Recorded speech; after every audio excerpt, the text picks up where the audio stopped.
Hey everyone, welcome to Season 4, Episode 5 of the Drone to 1K podcast.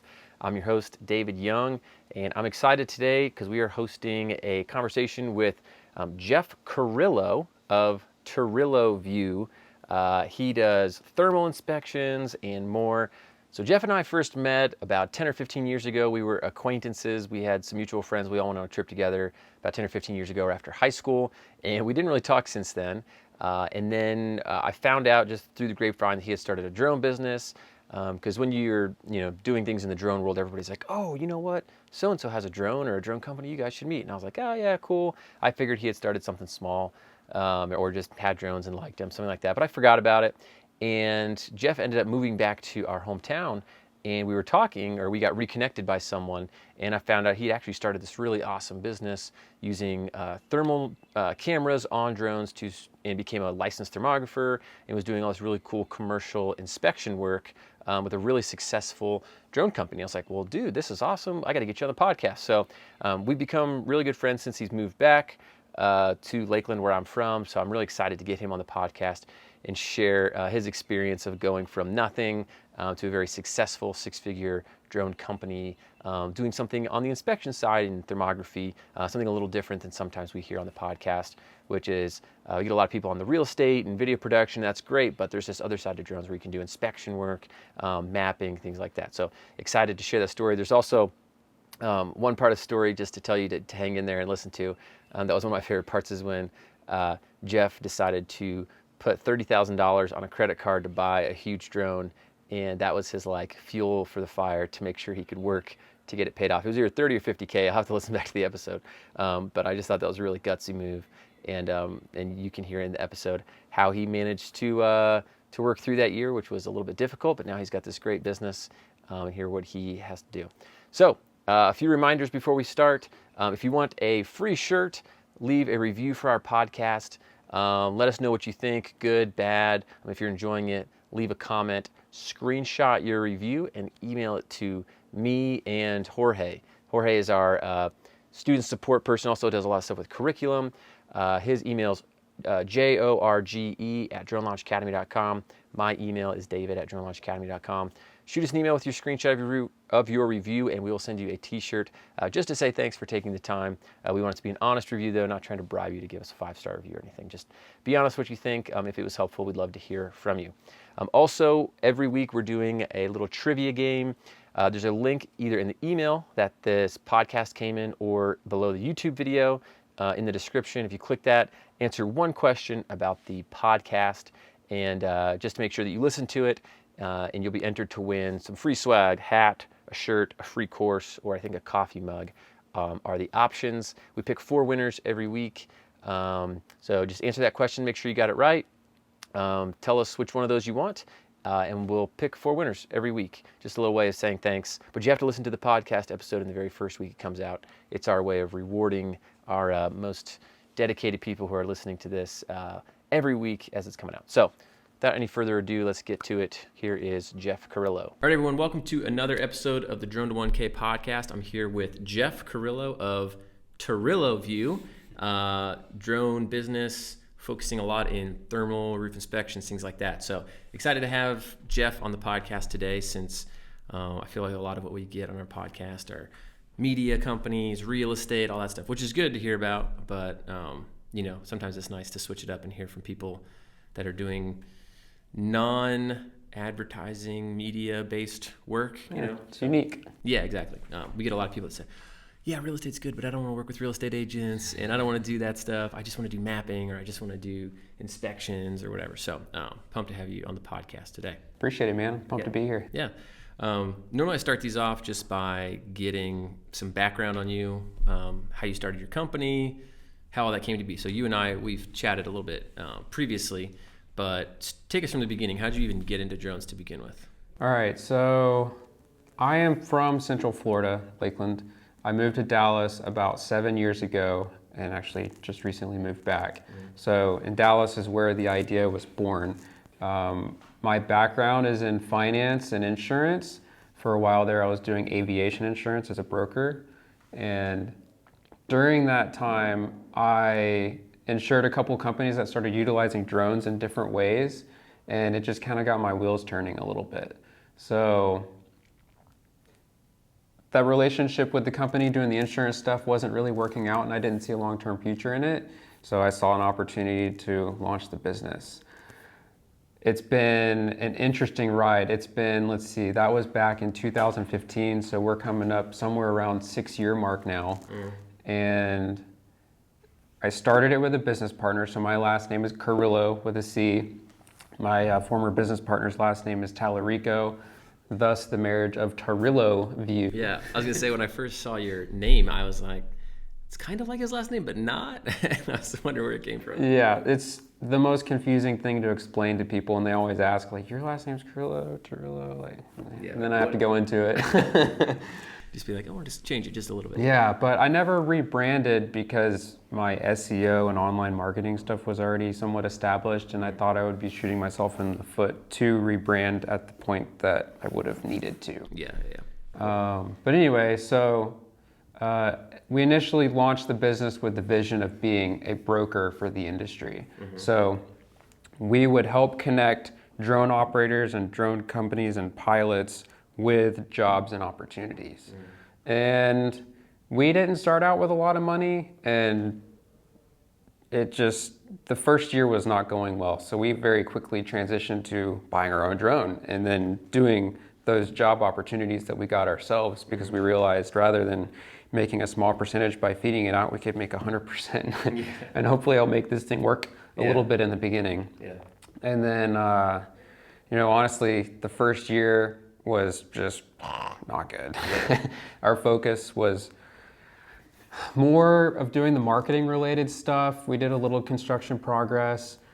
We did a little real estate. We're kind of trying to figure out where we wanted to go. Within that year, I had learned and understood the direction I wanted to go was more inspection focused, but I completely ran out of money. Can't do much if you don't have money. Yeah, I was gonna say, I bet some people can probably relate to that, because it's some of that inspection stuff is much more investment heavy, right? Whereas if you want to do some media commercial stuff for people, you just need Mavic Air 2, $800, and you're good to go. Yeah, totally. So the business partnership dissolved. I still maintained ownership of the company because I still saw a future in it. I got a job doing commercial real estate property management. I think we managed about 1 million square feet of office space. So real quick, so during this time, were you doing the business on the side? Yeah, okay. So I was doing it on the side. It wasn't making a ton of money because it was on the side and doing commercial real estate stuff. Man, it's a lot of time. It took a lot. So you're managing office space? Yeah, office space. I was manning 2 maintenance crews and 2 construction crews for doing new build outs of spaces and stuff. Oh, okay. So a lot of activity. Yeah. During that time, I was involved a lot in our roof repair and replacements on some of the buildings that we had to have done. Okay. So I got to learn a lot about the roofing industry during that time. I was going to say, it sounds like you had a really nice setup for a drone business because you did aviation insurance, you got some contacts there, and then you're doing kind of commercial real estate management stuff. So. Yep. So I got some great contacts out of that for the business. So basically after a year of the real estate stuff, I relaunched per se. Yeah. So I had more money saved up, but still not a ton. So I took a pretty big risk. Well, it was a nominal risk if you really think about it. I took out $40,000 or $50,000 in a loan on a no interest credit card, and I bought a Matrice 210 RTK, so the version 1, with a thermal imager, the X5S with a zoom capable camera, and a bunch of batteries, and then had a little extra money to use for marketing and stuff. So what did that setup cost you in total? The RTK Matrice with both sensors and I don't remember what else you said. I think I spent about 30 grand on it. 30,000. Yeah. So explain to people what RTK is, because they might not know what that is. So RTK as DJI. Pretty simple. Yeah. So basically, when you're working around power lines and a lot of electricity, electromagnetic field interference and stuff, you can get a lot of interference with your drone's ability to communicate with the remote controller, right? So there's 2 different kinds of RTK. DJI's version of the RTK is basically kind of like a secondary communication system for your remote to be able to communicate with your drone even when there's a lot of electromagnetic interference around. I had gotten that because that drone was capable of doing everything when I was still throwing a big cast net and trying to figure out what my niche was going to be. Gotcha. Now, did you do it? Because I know a lot of people use RTK for like mapping stuff to get more accurate, like GPS data, like waypoint or data points and stuff. Did you do mapping stuff with it? Or? I did mapping stuff, but here's the thing: DJI advertised it that it was capable of doing that, but that was not actually what it was designed for. So it was more for the controller redundancy kind of thing? Exactly. Okay. So their RTK is not your traditional mapping and geospatial RTK. Okay, gotcha. Unfortunately. So that's the one. Right. Okay. So now though, DJI has, I think the Phantom 4 is designed with RTK to where you can do that precise mapping. Gotcha. So it's different. Okay, that's different than the Matrice RTK, because I was familiar with the Phantom RTK. Okay. Right. Gotcha. So I was sold on that because I had started working with some land surveyors and started doing some aerial mapping related work, and it was not capable of doing that. Were they the ones that are like, this is not going to work, or how did you figure that out? So like I use drone deploy a lot for my processing, and it'll give you an idea. You can process reports that tell you like how accurate you are, whether you're using ground control points or not, or using RTA captured images. And the accuracy, you should be able to get 1 to 3 centimeters of true ground level accuracy with RTK and ground control point setups. And I was getting like foot. Oh. I was like, that's not what I thought that would be. Gotcha. Okay. So then after you dig into it and talk to DJI, even though their marketing materials like would say RTK like for mapping and stuff, it was not that. Oh, gotcha. Okay, well, that's a bit of a bummer. But it seems like it worked out okay for you in the end, because I know you're doing really well now. Yeah. So, okay, sorry, I didn't mean to sidebar us too much there. So you got, whatever, 30K into this RTK thermal with a zoom lens Matrice, and so you got this. So what was that seems like a pretty, for someone who probably doesn't have a ton in savings at this point in their life, and probably a couple of $1,000. Yeah, and they go, 40, 50K. I guess you said you had 12 months of zero interest. So you kind of have like a 12-month clock ticking, making a major expenditure. It seems like that would be pretty panic-inducing or like risky feeling. How did that work for you? Like, were you nervous or what? Oh yeah, not to mention like that was my first year being married. No pressure. So no pressure. Yeah. But my wife is awesome. She is like so patient and just willing to, like she saw the vision, she knew what we needed to do, and she was willing to just do it. Like I think I said a year, I was like, look, if we can figure this out in a year, great. If not, the risk is low. I can sell the drone and pay off whatever debt's left. Okay. So you were kind of confident in the resale value of the equipment. Okay. I figured within a year, if nothing new came out, that I would have been fine, and I would have been fine. Yeah. I mean, take like a 20% or a 30% cut because it's used equipment or something. But so you're thinking in your head like total exposure is like 10 to 15 grand of lost money. Maybe something like that. Yeah.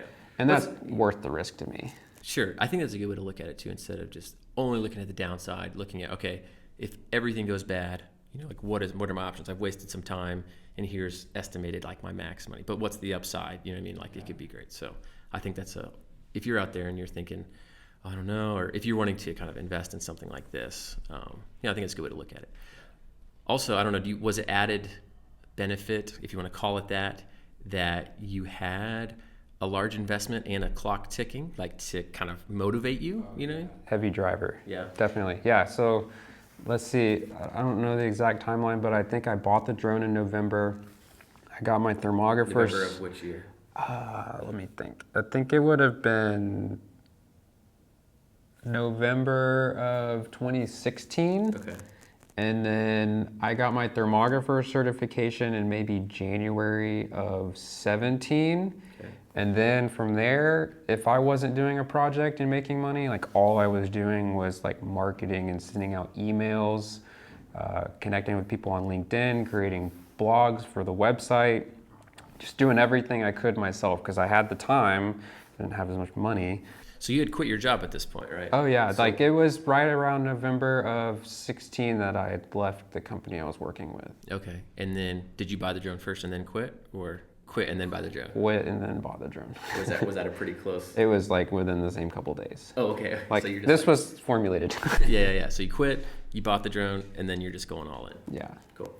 So how, before you bought the drone, quit your job, got your thermographer license or certification, did you do any of this type of work, inspection work, anything before that, or you just like, I'm buying the stuff and I'm going in starting now? I don't think we did really any inspection work. Maybe I had done like a residential roof with just like RGB imaging, regular imagery, but nothing, this thermal imaging stuff was all completely new. Gotcha. So you were all the chips pushing in the military. Yeah, poker. Yeah. Okay. So from when I guess this was like November-ish time frame, you said. So from then, I mean, you sound like you trying to do everything you could, marketing and getting certifications. At what point did you land your first kind of like inspection job, like where you're utilizing that drone, or even any job? I didn't land my first thermal roof scan until March. March. Okay, so that's what, like 4 months? Yeah. Okay. It took me a lot of, getting out marketing, cold calls, doing the email campaigns, doing LinkedIn stuff. And that came from, so I had reached out to a lot of consultants and engineers. They specialize in doing like building envelope and roof remediation, repair, new installation, design work and everything. And I don't know exactly where it came from, but it was supposedly referral from one of those consultants to a roofing company that was in litigation on getting a roof claim paid by the insurance company, and they needed thermography done on it. So that was my first job. Okay. Fortunately, I had met some crucial people when I did my thermographer certification who were willing and very open to mentoring me and helping me a little bit. Okay. So I'll be honest, I was a nervous wreck doing that because I'm like freaking litigation. You're like right. I'm going to court. They're gonna eat me alive. You're deep into the water there. Yeah. So, and it was a really tough roof inspection. Like honestly, that might be one of the harder ones that I've done to date still. Really? Yeah. But fortunately, At least everything got easier from there. yeah, I guess so. We never went to court over it. I assume it got resolved because that's been like 3 years. Okay. I would hope it got resolved by now. So was the deliverable you doing your inspection, providing a report to them, and then that was kind of the end of it for you? More or less. Basically, my job was to identify in the roof where we suspected the presence of moisture and using the thermographer network that I had to help me interpret the data that we collected in the field, we were able to process something that we collectively felt confident in. Okay. So it's nice that you had other people that at least you felt knew more than you in that space. Okay. And I never told the client that that was my first job, and he still doesn't know it, and I've still done more business for them. Okay. Well, even if you don't have that previous, I think that's really important, right? That was your first job. However, this is like any service job where you're, because I used to do accounting work and forensic accounting, right? Like I did a forensic accounting engagement, and my first one, I'm like, I know what I'm doing, but but I had a ton of people who knew a lot more than me, and I was hitting them up and saying, hey, what do you think about this? What is this? And that brings your collective, job knowledge of all the knowledge that's going into that work up, right? So you can feel comfortable about that. So I think that's important. I think it's crucial. I mean, when you're learning something, you don't want to be totally independent and learning on a job like that. Yeah. When the moment you actually get sucked into a court case, those lawyers will literally eat you alive, and you will debunk like that whole case, and it would not be good. Now, have you ever gone to court and litigation from No, inspection? Yeah, okay. I've been deposed a couple of times, and they never ended up officially going to court because they settled at the last minute. Okay, So I've been close a couple of times. Oh, it's nerve-wracking. Now, I'm assuming you can like bill your time for if you have to go to court and testify. You can usually bill, depending on your experience and how well you can really handle yourself in the situation, you can charge up to like a couple $100, $300 an hour for your time on that stuff. Sweet, that's awesome. Yeah. Okay, cool. So let's rewind again a little bit. I mean, I was kind of interested in that stuff. So your first job, you didn't know a ton, but you got it through well, first off, you were able to complete the job through the network that you've built doing training stuff, and then you got the job through, you said, some people you had reached out to. Now, do you know which activities that you had done? What you had mentioned, LinkedIn, cold calls, emails. I think it came from my email campaign, because I would send out a lot of introductory emails introducing myself, the company, and a little bit about what we do. And what I understand was the consultant forwarded my email and said, hey, call these guys to the roofer. And then they called me. And okay. I was in Dallas. That project was in Houston, so had to drive or fly down there for it. Okay. How far is Dallas from Houston for us non-Texans? 3 to 4 hours. So it's like going to Miami from Lakeland or something. Okay, gotcha. So talk a little bit about that. You know, some people, again, if they're just starting out, they may be wanting to get into inspection work or this kind of stuff. And I feel like this is a little bit more like B2B as opposed to some of the other stuff. Well, not the other stuff's B2C, but if you're working for realtors or things like that, it might be a different marketing strategy. Whereas, you know, those seem to be a little bit more like, oh, lots of stuff on social media, and, you know, I guess the networking is still the same, but those probably a little bit of a different approach, since this is a higher value, lower volume potentially work. Yeah. So what would you, or when you're first starting to talk about like your strategy as far as like email, LinkedIn, all that? So let's see. I mean, sales and selling is definitely like a multi-step process. So one, you've got to like put something in front of somebody that sparks a little bit of interest. I mean, these days, at least the last couple of years since drone stuff became popular back in like 2014 in like the commercial sector, you put the word drone in something and people are like, oh, that's cool, right? Yeah. So that one is a huge help for our industry. The other thing is like once you actually pique their interest and actually get a conversation with them, you better know what you're talking about, especially like with consultants and engineers. Like they're just so detail oriented, and like they're just like, they want to know every little detail. So like they ask you the science behind thermography. So you better do your due diligence and like really learn as much as you can in that thermographer certification, for example, to understand why you're able to do what you do and know how it applies to different situations. So like whenever somebody calls me after they initially get interest, like that conversation that we have is probably the most important step, because they're feeling you out. They want to make sure like you're legitimate and you're not just some other guy with a drone with like a cheap thermal camera. It's like, oh, there's a deer over there, you know. There's a deer over there. Yeah. Well, because, you know, it is establishing like your credibility, and you know what you're talking about too. So, but I think a lot of people don't even know how to get that. I mean, that conversation is important, but I think a lot of people don't even know how to get there. You know what I mean? So talk about what did you say? Like, how did you know who to send an email to? What did you say in the email? You know what I mean? Like what, that kind of stuff. So a lot of that I think comes from really thinking through your business model. So like, what can you do? What are the services you can offer? Think through who has a problem that you can solve with that service. So for me, doing the aerial thermal roof inspections is probably my number one niche. So thinking through that, it's like, all right, roofing industry. All right, there's a lot of people that own commercial buildings that probably leak. There's all kinds of storms. We live in Florida. There's storms every year that almost hit us at least. So there's constantly damage. So that involves all kinds of insurance folks. So there's public insurance adjusters who represent the property owner. Then there's just regular insurance adjusters, I guess you could say, that represent the insurance carrier, and then the carrier. And then there's lawyers that are involved in it. And then there's engineers and consultants and roofing companies that are involved in that process. Boom, you've got your pool of prospects. Just thinking through that, right? Yep.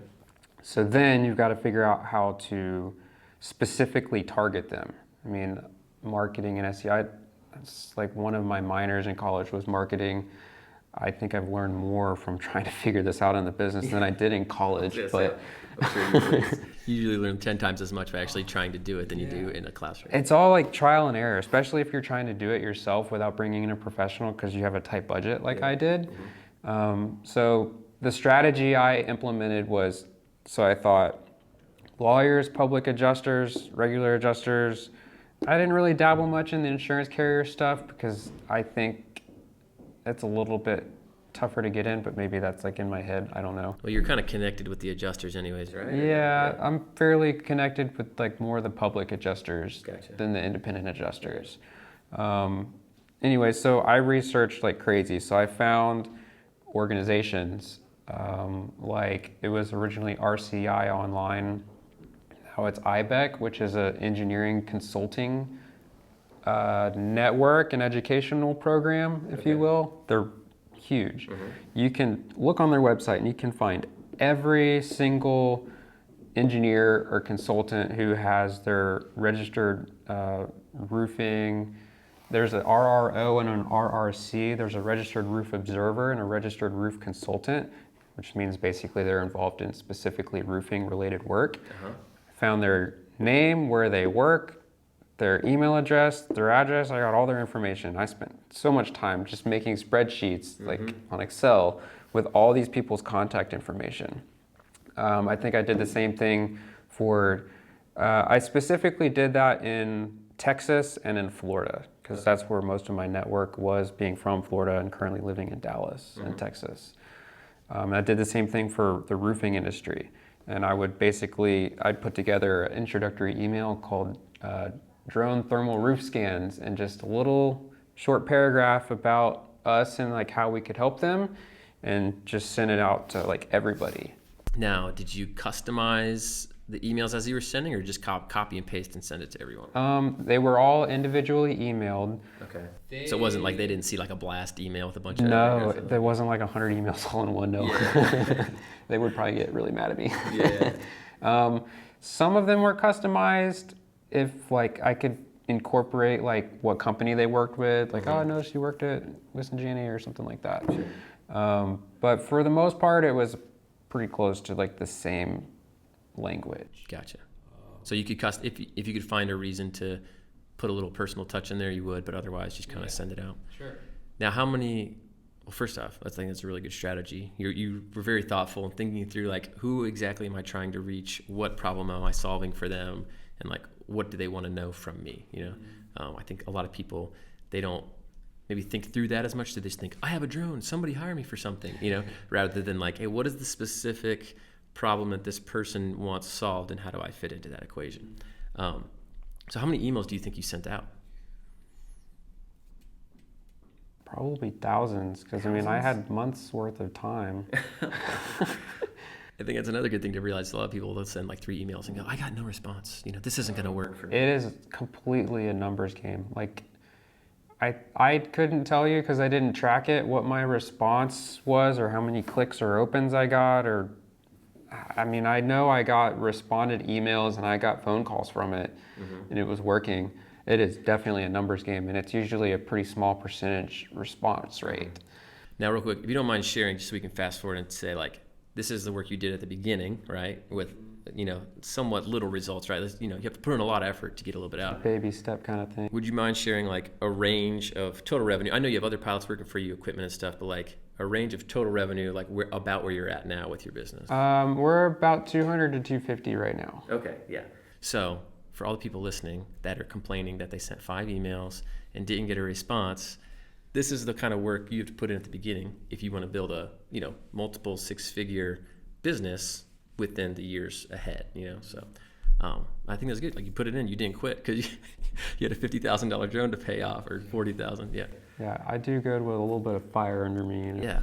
Well, I think most people would. Yeah. So, all right. Sorry, I just wanted to at least paint that picture for people, so they, because a lot of them think, you know, I just feel like people give up too easily and they don't see what's the potential and what is required at the beginning. You know. Sure. So cool. Sorry. So you're sending out thousands of emails. You're cold calling. How did the cold calling go?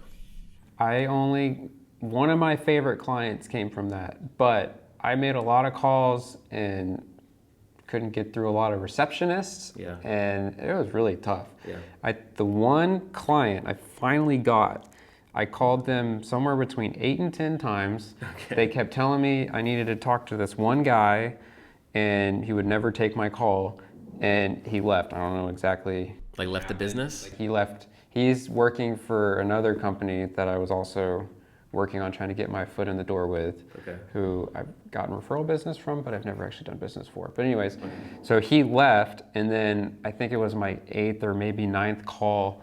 They're like, oh, he left. You need to talk to the owner of the company. I'm like, oh, well, great. That sounds awesome. Yeah, why did we do this the first time? Right. So I finally got to, he's like, yeah, we've been thinking about this stuff. Why don't you come in the office and let's talk? I'm like, all right, great. And that was after how many phone calls? Somewhere between 8 and 10. 8 and 10. Yeah. Yeah. I mean, I feel like there's research that says you have to like contact people like 7 times before you actually get there. It takes so much time. Yeah. So I finally got that meeting with them, and I walked in. I just came in with an iPad. I'm like, yeah, we'll probably just talk for like 15 minutes. I'm kind of a good go with the flow guy, but just try to be prepared for anything. Mm-hmm. And we ended up having a meeting with like their whole company for like 3 hours. 3 hours. I fortunately had like the drone in my truck. They're, oh, bring it in. We want to see it. Like, let's see how this thing works. Yeah. It was just a really good conversation, and I really loved that client a lot. We've had just like a really good relationship, and even from that first time, I feel like maybe I was able to teach them a little bit of stuff, but they were also able to teach me. So like we went through what I call like my sample reports, like a report of a thermal roof scan, and he kind of like, oh, from a legal perspective, you might want to revise some of this language to be like this to kind of protect yourself. And I was like, wow, these guys are awesome. Yeah. So I'm glad I called them 10 times. Well, that's cool that you're like pitching them, but they're also kind of helping you be like, hey, in the industry, you might want to do X, Y, Z. I'm sure that helped you out a lot in the future. Yeah. So I have a great relationship with them. They're one of those clients. I probably do 2 or 3 projects a year for them. Okay. But that's why it makes sense, because they don't utilize it enough to justify that expensive cost to get into doing it themselves. Gotcha. Yeah. So that's a nice sweet spot for companies that they don't do it all the time, or they want to bring it in-house, but they still need someone, Mm-hmm. And if you get enough of those, it probably keeps you busy all the time, right? Exactly. So I need like 100 of those clients. Yeah. Well, because now, I mean, from what we've talked, it sounds like, I know you do projects in different areas of the country, and it sounds like you do utilize other pilots from time to time, just because either the volume of projects or in the project, the amount of work that there is. So talk about, when did you get from going from doing everything yourself to like having to hire some of it out and get help with it? All right, so we cleared 75 the first year. We paid off the credit card, and then year 2, we made 150 in revenue. So I was able to double from 1 year to the next. And you already had the drone paid off at that point. Yeah, drone was paid off. So then it was a lot of investing in marketing, and I did a lot of like events, like set up a booth and go network at like the industries that I want to work with. Mm-hmm. Now, real quick, when you say invest in marketing, what does that look like? Yeah, I tried using an online marketing guy for a while to help me build SEO. Didn't go well. Nah, I didn't feel like I was getting anything out of it. I did the same thing with our company. I paid a nice monthly fee, and I think he just sent me some keywords to target, and that was about it. And I think I paid like $1,700, and I was like, what did I pay for? Yeah, so be careful when you're. Yeah, so I did that for a little bit. I invested in like setting up like a booth, so like with like expos, banners, expos, a tablecloth. Took my drones out there, made a bunch of flyers, cool. And I usually go to maybe like 6 of those a year now in like the different industries. How much does this cost for like a booth at each one? Anywhere. Oh man, the cheapest one I've done was like $300, which was awesome. That's great. And then they get upwards. Like most of them are probably $1,800, I think. Okay. For a booth. It's not bad. I mean, we did Interdrone one year, and it was like $3,000 for the smallest booth. That's not bad. Yeah. 1,800 is not bad. I know there's a lot of them that get a lot more expensive, and I just haven't gotten into those. Okay. My marketing budget's not that big. A few hundred to low thousands per one. You do like 6 a year, you said. Yeah, yeah. And then of course like travel costs and wining and dining and all that stuff can add up. Yeah. And it's kind of looped into like that marketing budget for me. Okay. So in that second year when you did like 150, is that when you started getting other people to help you do jobs, or are you still doing everything yourself at that point? Yeah, I did start utilizing some contractors minimally. It wasn't until last year. I'm a little slow to adapt to things. My personality, because I didn't really ever grow up with much money, I'm a DIY kind of guy. So like I do all my own truck maintenance. I do all my own boat maintenance. If I got plumbing issues at the house, I'm getting my own little router. I'm gonna figure that out, you know?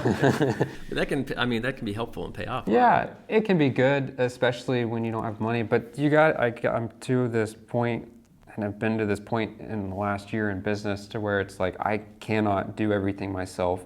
So you got to think through all of the different tasks that the business has and figure out what you can contract out at an affordable rate to still be able to grow your business and sustain financially, and actually do it. And not just do it, but find people you can rely on and count on and trust and train to do it right. So I was gonna actually hire somebody full-time right before COVID hit. Glad that didn't work out because revenue sucked for like 2 months. It was like almost zero revenue, like everyone probably. Yeah, the world just kind of stopped. Yeah. So I think that kind of worked out in my favor. And I would use contractors that had their own drone equipment there for a little bit to do some of the smaller jobs, but I still always did the thermal roof scans and stuff myself because they're lucrative enough. It made sense for me to travel. But like this last year was, we did just shy of like 200 this last year. And it would have been more if we had revenue around COVID. So, which is encouraging. My goal this year too was to flip from being like 40% like creative drone work to and 40% creative and 60% inspection to being more like 90% inspection. So Corona helped me with that because the creative market just died because like nobody just felt comfortable going out and doing those projects right now. Well, this was going to ask, you talked a lot about the, well, I guess 2 questions. You talk about doing the thermal roof scans. Sounds like that's kind of like your bread and butter, so to speak. So I guess first question would be, I don't know if there is a typical, thermal roof scan job, but let's say, I don't know if you can pick a certain size building or size project. Like, what's the price range that you can charge for something like that? I know you have to have, 30 or 40 grand worth of equipment probably. Yeah, so pricing is anywhere from 2,000 to 15,000. I think the biggest roof we did was 1.2 million square feet, and I think we charged, I worked with another thermographer on it. We partnered on it because it was so big, and I think we charged them like $22,000. Okay, so like a real big job, like, 5 figures easy. Yeah, definitely. Cool. I guess, and then the other question I had was like, so what are the other jobs that you've done outside of the thermal? It sounds like you still do some creative type stuff. And I know we've talked in the past, you had like a wildlife survey too. I think people might be interested in that. So maybe talk about some of the other stuff you've done even outside of the thermal roof scan. All right, so like when I first got into it, I was throwing like a cast net and I just take anything. I think that's honestly what most people do because they don't necessarily maybe have a specific expertise. So they just think, well, I'll just do anything anybody will give me. So yeah, I mean, anyways, I think so go ahead, you were doing anything. Yeah, so I would take anything. So jobs that we were involved in was anywhere from doing, helping smaller roofing companies do marketing. So like taking pictures of their construction progress or finalized products when they do a new roof installation. I still do a lot of car dealership work. Okay. That client's been the biggest client that I've had. They found me early on, and I do all of their drone work. It's a big ad agency up in Pennsylvania, and they travel all over the country between Florida, Texas, California, Pennsylvania, doing car dealership commercials. Yeah. Oh, okay. Is that why they all look the same? That's why they all look the same, I guess. But they do really good work, and so that's another thing that we've done. So you do the drone work for car dealership commercials? Yeah. Okay. Would you fly that, or you sub that stuff out? I do that. Okay. I kind of got in my own head that people hire me for creative work because of me, not because of the business. Yeah. So like I like to do a lot of the creative stuff myself, and then the reason I want to do the inspection stuff is because that's a scalable model that people aren't hiring me for me, they're hiring the business for the service and product that we can provide. Yeah, okay. So like you might be flying a drone and capture something totally different than what I would see for creative stuff. Yeah. But the inspection stuff is, I literally have a system you follow and it creates results. It's a little more like objective. Exactly. Yeah. anyways, yeah, so other stuff we did was we did a lot of aerial mapping with a couple small land surveyors, and then I found out a lot of the bigger surveyor firms were getting their own drones because they were using it so much, it made more sense. Gotcha. We did a lot of construction progress stuff, but I don't know if it was the clients that we ended up landing, but it was just difficult to work with for not a lot of money. Okay. It's just a headache. Now for that, are you doing mapping stuff, or are you just taking pictures? Just take like 12 to 15 pictures of progress of construction sites every month or so for 12 to 15 months usually, commercial buildings. And that was good because it creates a little consistent revenue, but I don't get a lot of it. I guess I just didn't really decide to continue focusing on it. Let's see, some other things we've done. Yeah, so the wildlife survey stuff. Yeah. That's kind of funny. So like Texas, big hunting, right? Texas. A lot of folks have private land out there, and I know the Texas Parks and Wildlife Department, they do a lot of wildlife counts and surveys to try and understand populations on properties. So at first it was kind of an idea. I was like, I don't know how well it can really work, but like, let's think about using drones with thermal imaging to do like wildlife counts. And honestly, it's been interesting. So did you just come up with this idea, or did somebody approach you about it? Honestly, I don't remember. It might have been a combination. Like I like to hunt. I like to be out in the country and stuff.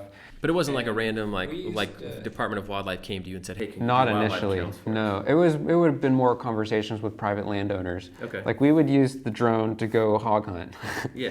So then it was like, oh man, I wonder what else we could do with this, right? Yeah. You know. So it turned into like, hey, I talked to a couple buddies who have land, and hey, let me do like a wildlife survey for you for free. Let me just kind of play around with this and see what we can come up with. And after studying it, I don't want to get too far into it because it's a whole other conversation. But I thought there was maybe some application depending on the situation. It has to be a very specific opportunity for it to work efficiently. And so I did it a couple times for free, and then I put one page on the website with a video, and I was like, oh, let's just see what happens.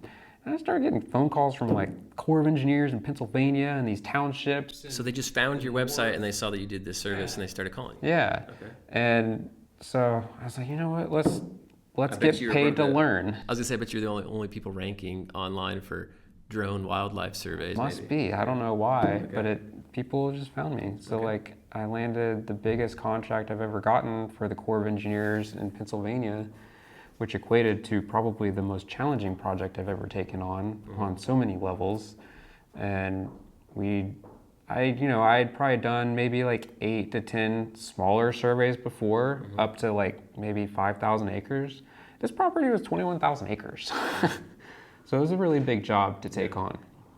And I had a contractor that helped me a little bit in the field, and then I had a contractor that helped me a lot with the office work, and we put in a lot of time on that project. What was I know it was a ton of work, but like what was like you said was the biggest contract you ever landed? Like how big was it? It was a little over 35,000. Okay, awesome. But you had to bring in other people, and I think you said it was like at least weeks worth of work, right? Months even. Yeah. So like this survey, it was a 3-stage survey. So we did the survey 3 times. So the first one was before hunting season. We did all 21,000. And then during hunting season, they selected half of the property, so around 10,500 to 11,000 acres. That was the second survey. And then the third survey was the whole property again. So they wanted to understand a couple different things. One, what did their populations look like before, during, and after? And then 2, where do the deer go during hunting season? So like, right, you're getting shot at, you're getting pressured, you're gonna move, right? Yeah. What are they doing? So that was kind of the whole idea of the survey. And the Corps of Engineers, they manage this big property, the forestry division and everything, and they want to make sure everything's healthy. And they've got, like the wasting disease, chronic wasting disease is an issue in deer up there. So they just want to manage things, and like this is part of their process that they try to do every like 3 to 5 years. Okay. And utilizing a drone was a new idea for them. Traditionally, they would do it with a helicopter. And I'm on the fence as to whether or not the helicopter is still probably a more advantageous tool because of the size and challenge of that project. Yeah. But I will have another conversation with them soon because we've finalized and delivered everything on the project. Oh, cool. And we've got a meeting, I think, next week to talk about that more and get their perspective and share mine and just see what we think. Yeah. Now, was it cheaper to use a drone than the helicopter? Like, why did they end up going with a drone over what they'd been doing? Besides just thinking. They initially said that their original contractor that they used for it before was no longer doing it anymore. Oh, okay. And they wanted to explore this idea.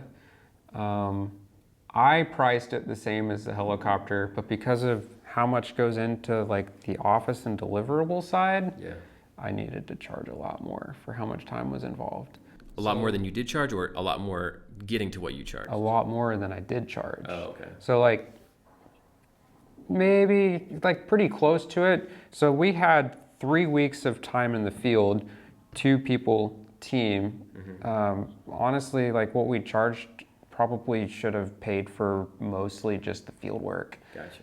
Plus the travel expenses, plus some of the office work.